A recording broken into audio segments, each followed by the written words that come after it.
Hello, everyone. Welcome back. I'm Christine Dixon of The Ordinary Sacred, and I'm so happy you're back with me. I'm happy Brian and I are back in the mountains in the fresh forest air. We were in Texas visiting our kids and grandkids and my mother-in-law for a couple weeks, but the heat and humidity are really unbearable, especially living in a van. So our systems are really happy to be back in the mountains. And I was going to take a week off of making videos because we're gradually traveling kind of north but west to stay cool to California to see my family. But um, and tomorrow is my 50th birthday. By the time you're watching this, it will be yesterday. But I'm a half a century.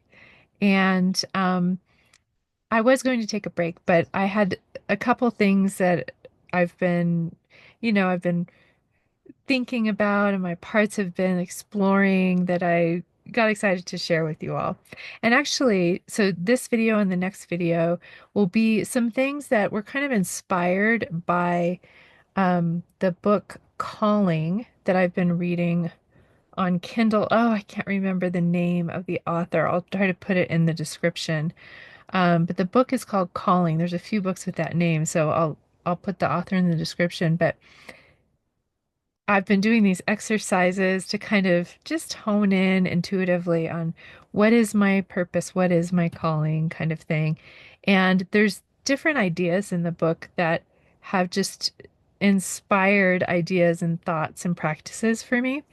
And one of them I'm going to share today and the other in the next video. But today, the author just kind of in passing actually talked about the difference between I think I don't even know if she called it constructive anger versus destructive anger.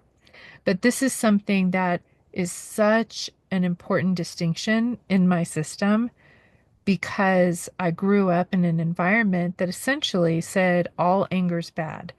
Anger is always bad if you express it or if you even feel it. You're a sinner, you're a bad person for even feeling anger. So I didn't have access to that emotion, which essentially is protective of me and helps me set healthy boundaries and notice when things are not valuing me or my needs are unmet. I didn't have access to that. So I was susceptible to abuse and to um, all kinds of things. And so it's so important to me that people understand that anger is not a bad word. And yet to also validate to people that when their angry parts take over, they can be destructive and they can cause harm to other people, which in turn causes harm to us and our relationships and our own well-being because then their protectors fight, right? And we see this in the world where angry protectors rise up and then the other person's angry protectors rise up to defend, and there's this whole cycle of violence, right? So what does it look like for anger to be healthy, to be constructive? And even I'm going to just say this, I'm going to share a little slide with you where I'd break this down, but even destructive anger is so valuable because all of these parts are trying to give us really helpful, valuable messages. And yet then we can use that information in a creative, constructive way, right? From a self-led way.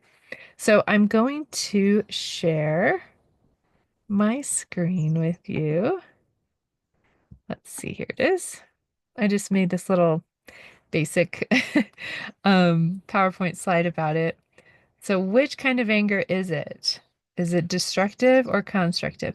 And I don't know if you can see this slide with me here. Um, I can make myself smaller for a second because I can't see it. Sometimes it's different what you can see and what I can see. But there's destructive here, and it's kind of like a volcano. And then constructive has a little bit of an artist easel next to it if you can't see it.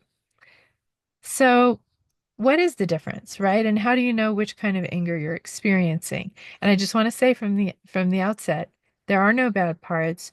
Whatever you notice you're experiencing is okay. It really is about bringing open, non-judgmental curiosity toward the part of you that's feeling angry. Okay.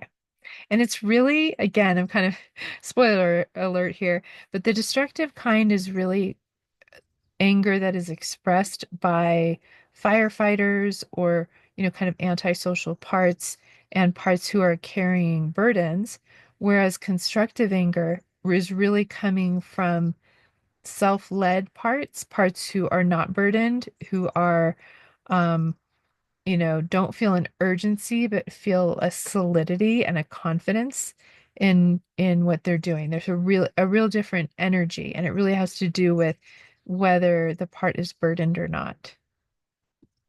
So generally, when an angry part is destructive, they are also protective, right? And it's that image or that action of lashing out at someone else in protection, right? You can think of a mother bear or a mother wolf, right, who's protecting her vulnerable young cubs and snarls and even bites and, you know, attacks, right, in order to protect. So when we say there are no bad parts, what it means is that they're all parts have good intention. And often our parts who have negative impact, their positive intention is protection, right? They are desperately trying to protect our very vulnerable bodies, our very vulnerable young parts who are feeling harmed. And so they are lashing out in that way. And it really is a beautiful loyalty. And it could be to our own system, our own inner children, or maybe our actual family, our actual children, or people we care about, right? So those parts still have good intention. They are protective, but they do have negative impact, right? They're destructive. Now, conversely, constructive anger, and again, these are parts that are not burdened essentially, right? They are motivational and creative. They are saying, hmm, something's not okay here. So this anger is motivating me to change it, to uh, put forth some kind of effort to create a change that is positive, right? That is, so rather than feeling like rage, the constructive anger feels motivation. And there's a difference, right? If you can think about the difference, it's really helpful to think in your body, right? How does it feel to feel rage, which is very impulsive and automatic? And again, those are protective parts. That's the fight response that are we're designed to have. But motivational, there's a little bit more of a space between the stimulus and our response. We take the anger at the stimulus, this is not okay, what just happened. And then in the space, we are motivated to do something about it that can be creative, constructive, rather than destructive. Okay. Now, when anger is destructive, I'm kind of going to go back and forth here. When anger is destructive and it's coming from this protective part that's lashing out, like the mama bear, it it is helping to point us to vulnerable parts that are stuck in trauma or pain, right? So often it's like there's a wound that gets touched, right? That gets activated in us. Maybe someone does something and and often our response is bigger. Like we know that we've been triggered or activated because the response is much bigger than the stimulus, right? Somebody looks at us a certain way or gives us a silent treatment or um ignores a text or something and we lash out, right? And whenever that happens and we notice ourselves uh being violent, feeling violent, having a violent response in our bodies, it's really helpful because we go, ooh, I see you. What are you protecting? What happened to you? And that can help point us to our parts that are stuck in trauma and pain. So even when we have this destructive, violent anger response, it's still a beautiful um, pointer, right? Valuable pointer toward the pain that needs healing inside of us, the parts.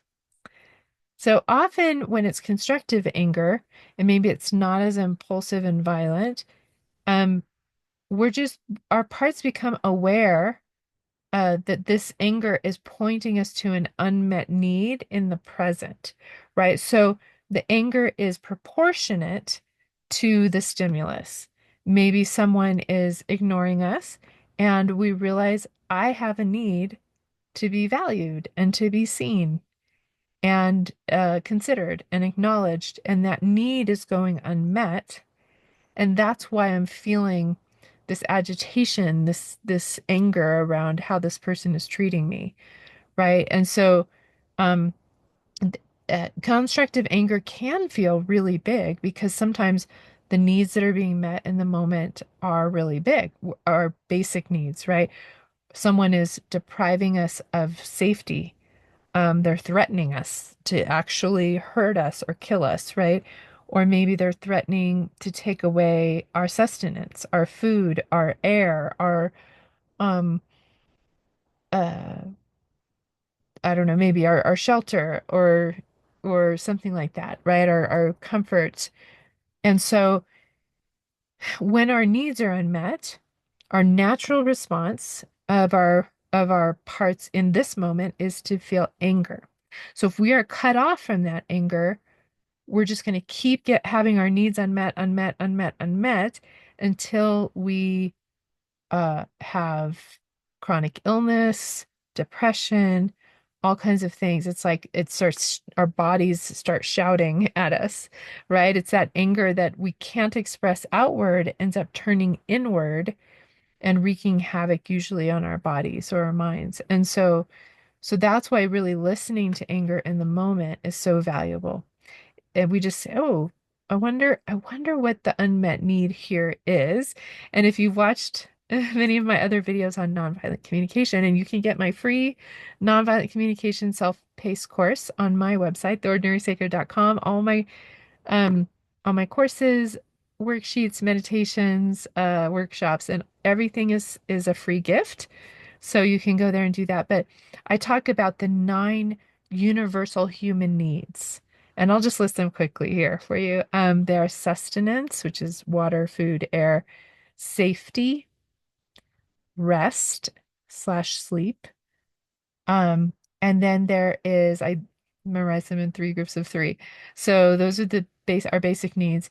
And then we have relational needs, needs to be valued by other people. And then for understanding or empathy, to be seen and heard, and to belong, to be respected and included, right? Okay, and then the last 3 of our universal human needs are to have a feeling of meaning or purpose in our life, to have creativity, and to have freedom or autonomy over our decisions. So, whenever any of those 9 needs is unmet, our natural response is anger. And if we're not allowed to feel anger, we'll just feel agitation or stuckness. We might turn the anger on inside on ourselves and get mad at ourselves for having the need. There's all kinds of things that go awry if we're not allowed to have the anger. But so when we experience anger, rather than saying, "Oh, I'm a bad person," we can get curious. Oh, and I love to just go through those 9 needs and say, "What's unmet for me right now?" And the interesting thing I've found is that but the bigger my anger distress is, usually the more of those, it's like 7 or 8 out of the 9 are unmet. And I'm like, oh, no wonder my system is so upset, right? It's just trying to alert me that those need to get met. And we don't need to be attached to a certain person or a certain strategy to get those needs met. Sometimes the person in front of us that we desperately want to meet our need for value and love and belonging cannot do it. And we grieve that, but we still have the need and we still try to get it met in another way. So our anger alerts us to the need, and then we can constructively or creatively find a way to meet that need. Okay? So back to the destructive side, when we have parts that come up and lash out and are violent and really big, what they need most is curiosity about how they make sense, appreciation for their good intention of protecting us and being loyal to us and our young parts or our people around us, compassion toward their urgency and their desperation, and they need help. So, whatever part it is that's coming up, if it's a burden destructive part or a constructive part, our parts always respond well to being treated with open, non-judgmental curiosity about how they make sense. Parts inside, people outside always respond better to this. Now, if we cannot bring ourselves to do that, because there's another part in us that maybe has a cultural, religious legacy burden that it's bad and evil to be violently angry, right? Or it's just like if we can't bring ourselves to be in self, to be curious and non-judgmental and compassionate toward the person in front of us, it's the same on the inside. If we can't bring ourselves to be that on the inside, it's because there's another part blocking the way, and we need to turn our curiosity and compassion toward that part first. Okay. So now our unburdened parts who alert us, the anger says, ooh, there's an unmet need here. What they need is they just need help with strategies to get the need met, right? And again, the self has this creative energy, and the unburdened part also has creative energy. And there can be even a collaboration of parts inside, because sometimes they have differing needs, or how can we get all these needs met? What are some possible solutions? And we can kind of brainstorm different ways. So the strategy with a destructive part is that our self, and I kind of talked about this, our capital S self turns toward the part that is being destructive or just feeling destructive and listens, and then perhaps speaks for the part to other people. So we might have a part that's like, I want to rip their head off. I hate them, right? It has like really big language. I can't stand them. I never want to see them again. I want them to hurt, right? Kind of vindictive. Ourself can handle that. Ourself can turn toward the part that is so upset inside and fully let them vent and listen, listen, listen, and say, I see you. The self is not intimidated by it because the self is indestructible and knows that in the big picture, everything's going to be okay. So the self can say, tell me about it. I know that you are this upset for a reason because there is a deep wound underneath what's going on. There is a very vulnerable part under there. And tell me what you're afraid would happen if you didn't act out violently. And they'll likely say, we're going to die. We're going to be trampled over. We're going to be treated like crap, right? And say, oh, I see your loyalty. I see your good intention. Um, can I go and help the part? Is that happening right now, or did that happen? When did that happen in the past? Can I go and help them? Right. And then the self can speak maybe to the other person in the moment. Say, when you ghosted me or you didn't text me back, um, I had a part that was really angry. And when I got curious inside, I realized that it's protecting this vulnerable part of me that was was ghosted and abandoned as a child by my parent, by a friend, or rejected, and that pain came up, right? And then the anger was protecting that. And when you can speak for the part to the person in front of you, if they're safe enough to do that with, um, it's much easier for that person. Like their protective parts are not likely to come out and have the dance of violence with you because you are revealing a little bit of vulnerability. Now, sometimes the strategy is not to speak to the other person, but to create distance. To say, I understand that my system is so wounded that and this person's protective parts are harming my wounded parts right now, whether they intend to or not. And so I need to take myself away from them because I don't know that their system would be able to hear me speak for the parts right now. And so those parts need love. They can't get it from this person right now. So I'm going to take them away and get it from myself or from other people who can give it. All right. And finally, in the constructive anger category, this strategy is also for the self to turn toward the parts inside, listen, and then speak for the parts to other people. And in this case, it's more again saying, oh, this anger's coming up. Tell me about it. What's your unmet need here? And um, let me let's come up with a creative solution to get it met and maybe make a request to the other person, right? Can you meet this need in this way? And then if they say no, it's always a gift. It means that they have a competing need. And so maybe they can't be your strategy or that specific way can't, work as a strategy, but your need is still important and still needs to be met in a different way. I do want to make one other point here. I often say that when there's an explosion on the outside, which is true, like the volcano, right? It's often anger is kind of can be explosive, right? And it can feel explosive on the inside. Look for the TNT underneath, right? So there's this explosive anger. Look for the TNT underneath, and the TNT stands for unhealed trauma, which is often underneath the destructive antisocial behavior. Unhealed trauma, unmet needs, right? Which is the second one. Often the parts who are unburdened, who are actually in the moment, are alerting you to unmet needs in this moment. Okay. And it can be both and as well. It doesn't have to be just one, it might be both. But the other T of the TNT is untrue thoughts. And so sometimes we don't have all the information and we assume something about another person's motive or even a fact like about what they did or didn't do.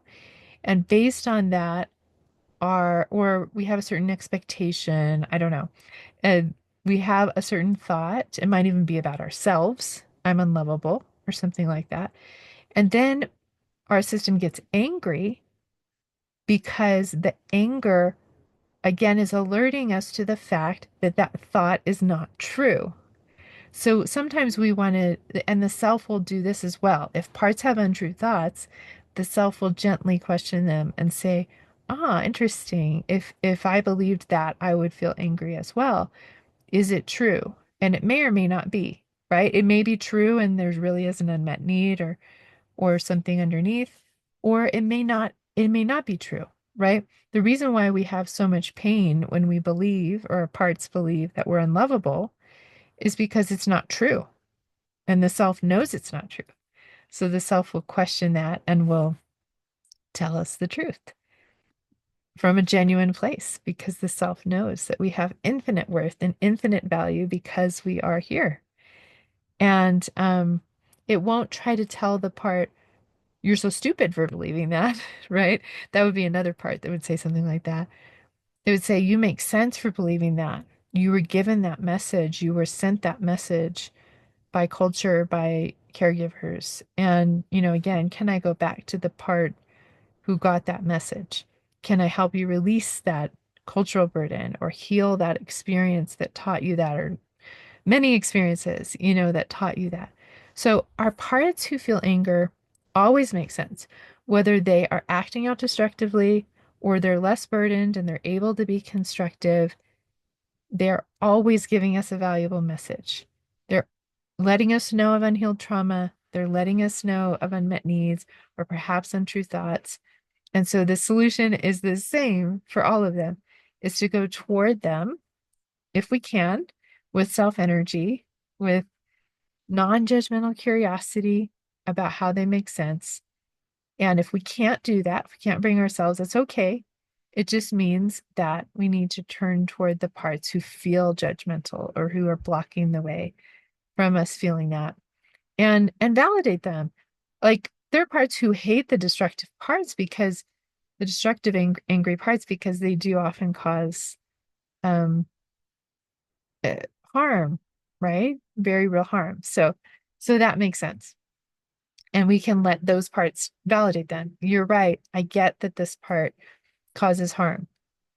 But if you'll just stand next to me and let me approach them with open, non-judgmental curiosity, then I can understand how they make sense and I can help them with the root of it so that they don't have to lash out anymore, so that they feel heard and loved and have creative strategies. Um, okay, so I hope that's helpful. If you have any questions or you want to share your experience with anger, maybe you're like me and you always suppressed your anger for most of your life, or maybe you lashed out in anger, which is actually another response from suppressing it. It builds and builds and builds until we lash out. Um, Please share in the comments. And if you've listened to the end here, you can put something that represents anger. It could be fire, a volcano, a hammer. So it could be, it could also be represent the creative part, right? The art or expression. So thank you for listening to this. I hope it was helpful to you, and I'll see you next time.